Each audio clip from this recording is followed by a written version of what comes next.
ईद उल फित्र रोजेदारों के लिए मुसर्रत और इजहार तशक्कुर का दिन है। आज से तकरीबन 1400 साल पहले नबी करीम सल्लल्लाहु अलैहि वसल्लम ने हिजरत के दूसरे साल फर्जंदान तौहीद के साथ रोज़ा रखा और रमज़ानुल मुबारक की खुसूसी इबादत अंजाम दी। रमज़ानुल मुबारक के इख्तिताम पर यौम मुसर्रत मनाया गया, जिसे ईद उल फित्र के नाम से जाना जाता है। ईद उल फित्र मुस्लिम समाज का सबसे बड़ा त्यौहार है। इस दिन हम अपनी खुशी खुदा की बंदगी के दायरे में मनाते हैं और मुसर्रत के पैमाने रज़ाए इलाही के साए में छलकाते हैं। ईद उल फित्र बाहमी इत्तिफाक और आपसी मेल जोल की नुमाया अलामत है। नहमदुहु व नुसल्ली अला रसूलिल करीम अम्मा बाद क़ाल नबी सल्लल्लाहु अलैहि वसल्लम इन्ना लिकुल्लि कौमिन ईदन व हाज़ा ईदुना। मुसलमान की खुशी भी अल्लाह ताला की अदा करदा है और गम भी वही देता है। इसलिए मुसलमान उस खुशी को जो ईद की शक्ल में उसे दी जाती है, तो उसको हकीकी खुशी बनाने के लिए किसी खेल कूद या लहव व लाइब में नहीं गंवाता, बल्कि उसकी उस मर्ज़ी में अल्लाह ताला की मर्ज़ी को शामिल करता है। असल में इस्लाम में हर चीज़ अल्लाह को राज़ी करने के लिए है, खुश करने के लिए। इसलिए ये भी एक बंदगी है कि इंसान जब 30 दिन का रोज़ा रखता है तो उसके बाद उसको इज्तिमाई तौर पर एक जगह इकट्ठा होकर वो नमाज़ पढ़ता है। उसमें गरीब अमीर, बड़ा छोटा, परेशान हाल, आसूदा ख्याल सब लोग इकट्ठा होते हैं। सब एक दूसरे के शरीक होते हैं। और ख़ुद आका इनामदार जनाब नबी करीम सल्लल्लाहु अलैहि वसल्लम ने इस्लाम के मानने वालों को ये कह दिया है कि इस्लाम में 2 ही त्यौहार है खुशी का। एक ईद यानी ईद उल फित्र जो रोज़े के बाद है, एक ईद उल अज़हा। ईद उल फित्र का दिन जिस ईद की आप बात कर रहे हैं वो ईद उल फित्र कहलाती है। और माह सियाम के 30 या 29 रोज़ों के बाद माह शवाल के पहली तारीख़ को ये ईद का जश्न मनाया जाता है। ये खुशियों का त्यौहार है और अल्लाह की तरफ से एक उजरत है जो हमने 1 माह के बराबर रोज़े रखे, नमाज़ें पढ़ी, तिलावत कलाम पाक किया, तस्बीहात पढ़ी, सदक़े दिए, ज़कात दी और जो भी इबादत में हम शरीक रहे और इबादत हमने करी, उसकी अल्लाह की तरफ से एक खुशियों की शक्ल में उजरत होती है। और अल्लाह के दर में जो उजरत है वो वही है जो हदीस पाक का मफ़हूम है कि एक मज़दूर की उजरत उसके पसीना खुश्क होने से पहले मिल जानी चाहिए। ये देखिए, इस्लाम में 2 ईदें होती हैं। एक तो ये ईद है जिसे आमतौर से मीठी ईद कहा जाता है, लेकिन ईद उल फित्र नाम है इसका। और एक होती है ईद उल अज़हा जो इसके 2 माह 10 दिन बाद होगी। इसकी लॉजिक समझना कोई ज़्यादा मुश्किल नहीं है। आप जानते हैं कि इस्लाम में रमज़ान का महीना बड़ा पवित्र माना जाता है और इसमें एक तो ख़ास बात ये होती है कि रोज़ा रखते हैं दिन भर, 30-29 महीने में जितने भी दिन पड़ते हैं। तो 30 रोज़ों के अलावा रात में एक स्पेशल प्रेयर का इंतज़ाम भी किया जाता है जिसे तरावीह की नमाज़ कहते हैं, नमाज तरावीह। और उसके अलावा भी ज़्यादा से ज़्यादा कुरान की तिलावत की जाती है, नमाज़ें भी ज़्यादा पढ़ी जाती हैं, फिर इसमें दूसरे नेक काम किए जाते हैं। तो ये महीना इस लिहाज से इबादत का ख़ास महीना है और इसकी रातें ख़ास हैं। तो जब एक मुसलमान को ये महीना नसीब होता है और वो इसमें इबादत करता है और वो 30 या 29 दिन जितने भी होते हैं उसके रोज़े रखता है और उसके बाद जब ये अमल पूरा होता है तो ये खुशी होती है। तो एक तरह से ईद जो है उसके खुशी का इजहार है और ईद के माने भी खुशी के हैं। तो खुशी के इजहार के तौर पे ये अल्लाह की तरफ से ये बात मिली है। अल्लाह का फरमान है कि रोज़ेदार के लिए 2 खुशियाँ हैं। एक तो एक ये खुशी जब वो रोज़ा खोलता है उस वक्त होती है, और एक खुशी वो जो अल्लाह मियाँ उसका अजर देगा आखिर में। लेकिन एक तीसरी खुशी जो है वो है ईद की शक्ल में, ख़ुद अल्लाह की तरफ से है। यहाँ तक कि उसका मनाना, उस दिन ईद की खुशी मनाना इसलिए इतना ज़रूरी है कि उस दिन रोज़ा नहीं रख सकते। आप रखना चाहें भी तो वो रोज़ा नहीं होगा।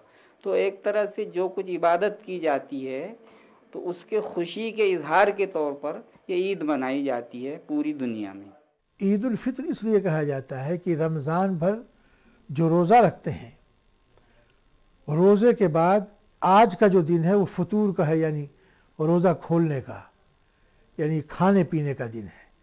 تو ایک مہینہ جب انسان اپاس رہتا ہے، روزے سے رہتا ہے، تو اس دن اللہ کی طرف سے حکم ہے کہ آپ میٹھی چیز کھائیں اور روزہ توڑ دیں۔ اس دن روزہ رکھنا بھی ہمارے ہاں حرام ہے۔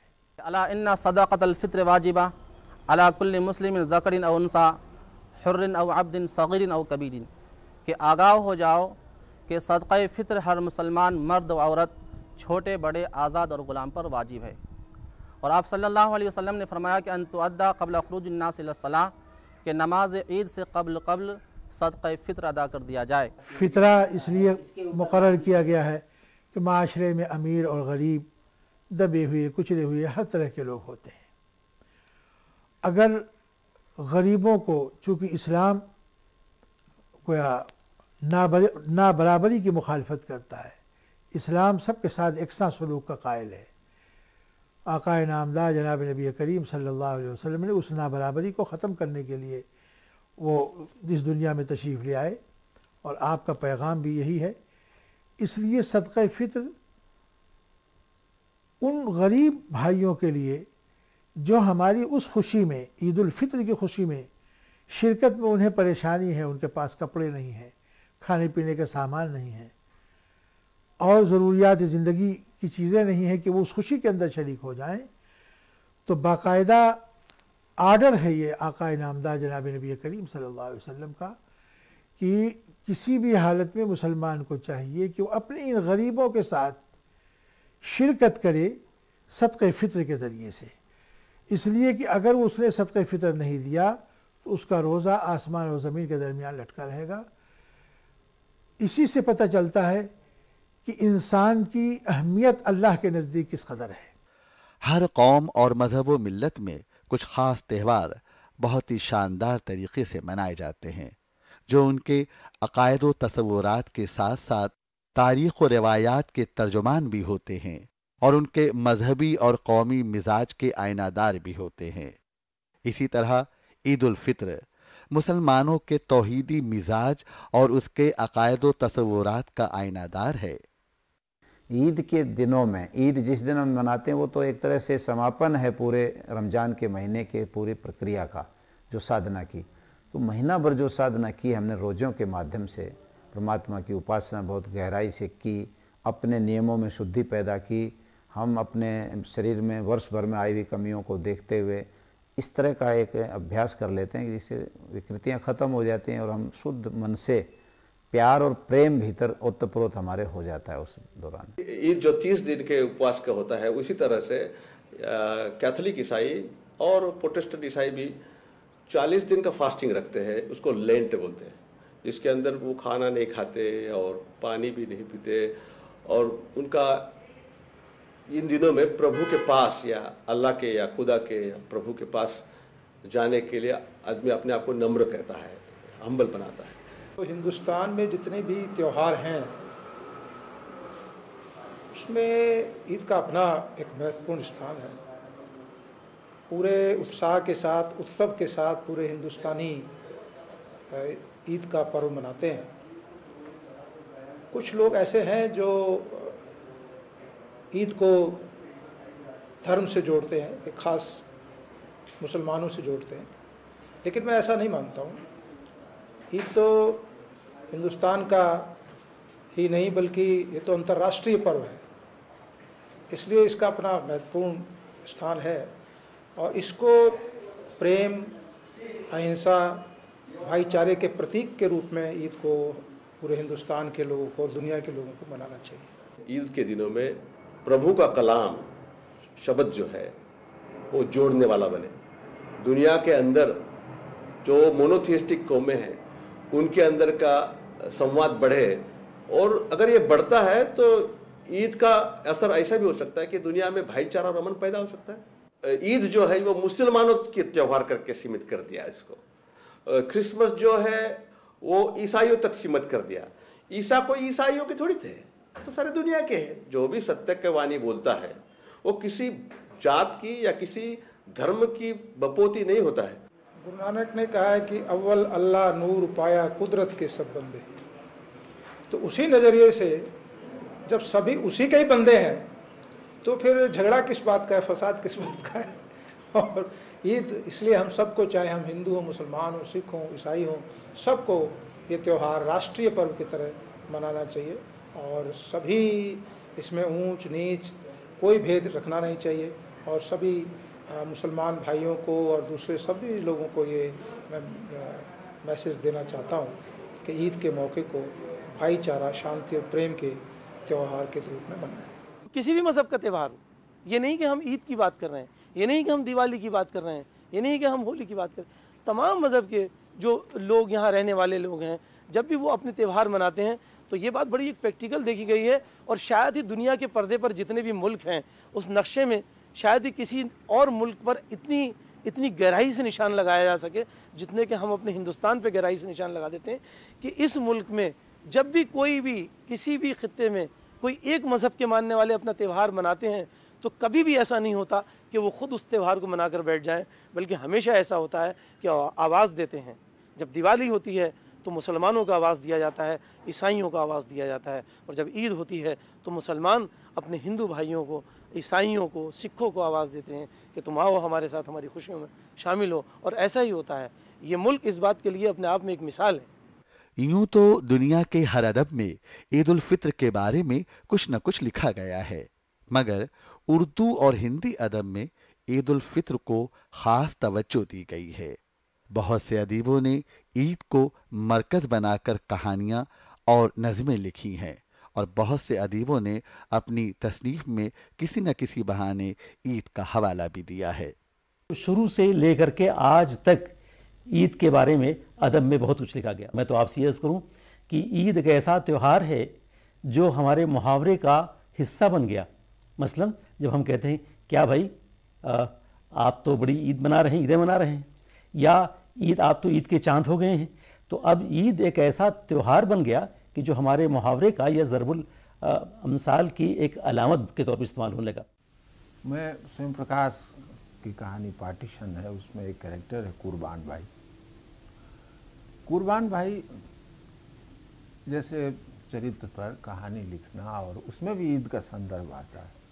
कुर्बान भाई जब वहाँ अकेले पढ़ते जाते हैं तो स्वयं प्रकाश की सहानुभूति उन्हीं के साथ होती है। एक और कहानी का मैं जिक्र करना चाहूँगा, विजयकांत की कहानी है, बान उसका नाम। बान मतलब बांध। एक सनफी मियाँ है जो बांध, जिन्होंने एक खेत गड्ढा किराए पर लिया है जिसमें मछली पालन करते हैं, और मछली पालन के दरमियान जो है वो बांध छोटा सा बांध देते हैं ताकि पानी भाग न जाए।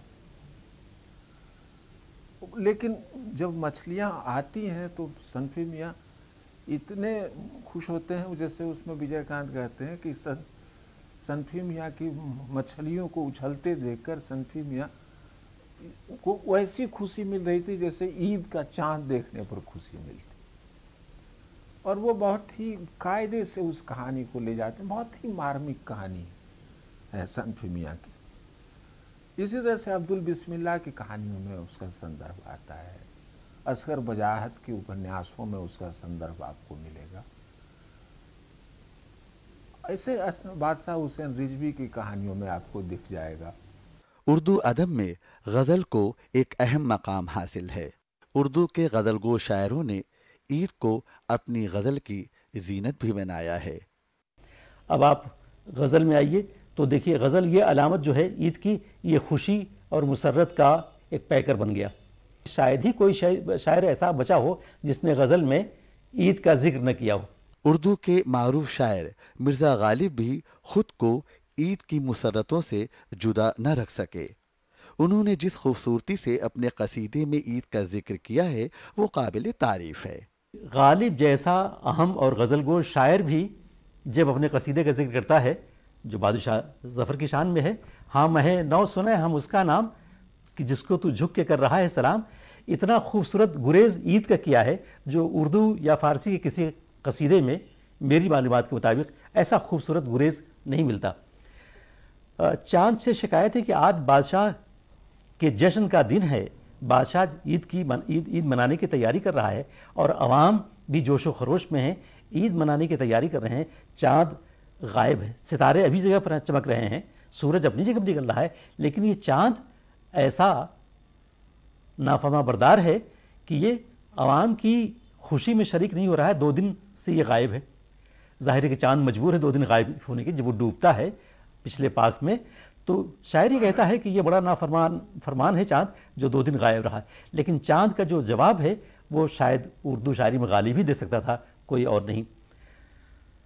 اس قصیدے کے گریز میں چاند کہتا ہے عذر میں بندہ عاجز ہے گردش ایام، میں کیا کرتا، میں تو گردش ایام سے مجبور ہوں، عذر میں 3 دن نہ آنے کے، جو 3 دن میں غائب رہا، گویا 27، 28، 29 تک جو میں غائب تھا ان تاریخوں میں، لے کے آیا ہے عید کا پیغام۔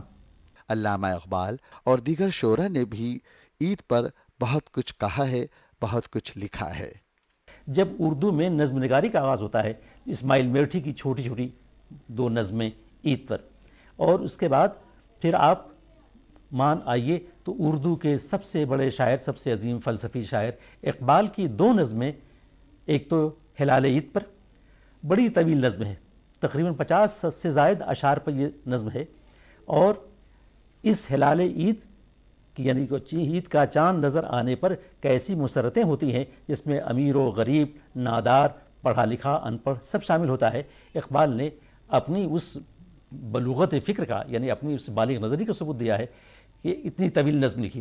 دوسری نظم ان کی عید کی فرمائش پر، شعر لکھنے کی فرمائش پر، عید جو بانگ درا کے حصے سوم میں ہے، بہت اچھی نظم لکھی۔ اور اس کے بعد آپ دیکھیے کہ نظموں کا مولانا ظفر علی خان کی نظم، اس کے بعد خود شاہ نامہ کے مصنف حفیظ جالندھری کی نظم، احسان دانش کی نظم، ابن انشا کی نظمیں، اور بعد میں ہمارے دور میں آپ دیکھیے کہ اس دور کے بھی کئی شعراء نے، معین حسن جذبی کی ایک نظم، اور اس کے بعد ہمارے دور کے یہ شاد عظیم آبادی ذرا پہلے کے ہیں، اس دور تک گویا ہر دور میں عید پر تفصیل سے لکھا جاتا رہا ہے۔ میں آخر میں یہ عرض کرنا چاہوں گا کہ اس سلسلے کی سب سے خوبصورت اور سب سے عوامی اور سب سے ہلکے پھلکے انداز میں میلے ٹھیلے بھی ہوں، کپڑے بھی ہیں، لباس بھی ہیں، سوئیاں بھی ہیں، رات بھر پکوان پکانے کا اہتمام ہے، بچوں کی عید، بڑوں کی عید، بوڑھوں کی عید، گاؤں والوں کی عید، شہر والوں کی عید، امام کی عید، مؤذن کی عید، گویا پورے سماج کے جتنے طبقے ہیں سب کی عید کا سب سے خوبصورت منظرنامہ نذیر اکبر آبادی نے پیش کیا ہے۔ ایسی نہ شب برات، ایسی نہ شب برات، نہ بقرعید کی خوشی، جیسی ہر ایک دل میں ہے اس عید کی خوشی، جیسی ہر ایک دل میں ہے اس عید کی خوشی۔ روزے کی سختیوں سے جو ہے زرد زرد گال، خوش ہو گئے وہ دیکھتے ہی عید کا ہلال، پوشاکیں تن میں زرد سنہری سفید لال، دل کیا ہے کہ ہنس رہا ہے تن کا بال بال۔ ایسی نہ شب برات، ایسی نہ شب برات، نہ بقرعید کی خوشی، جیسی ہر ایک دل میں ہے اس عید کی خوشی، جیسی ہر ایک دل میں ہے اس عید کی خوشی۔ پچھلے پہر سے اٹھ کے نہانے کی دھوم ہے، شیر و شکر سویاں پکانے کی دھوم ہے، پیر و جوان کو نعمتیں کھانے کی دھوم ہے، لڑکوں کو عید گاہ میں جانے کی دھوم ہے، ایسی نہ شب برات، ایسی نہ شب برات، نہ بقرعید کی خوشی، جیسی ہر ایک دل میں ہے اس عید کی خوشی۔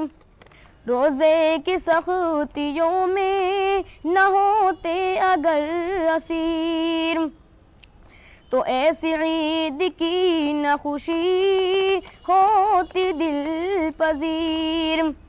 سب شاد ہیں گدا سے لگا شاہ تا وزیر، دیکھا جو ہم نے خوب تو سچ ہے میاں نذیر۔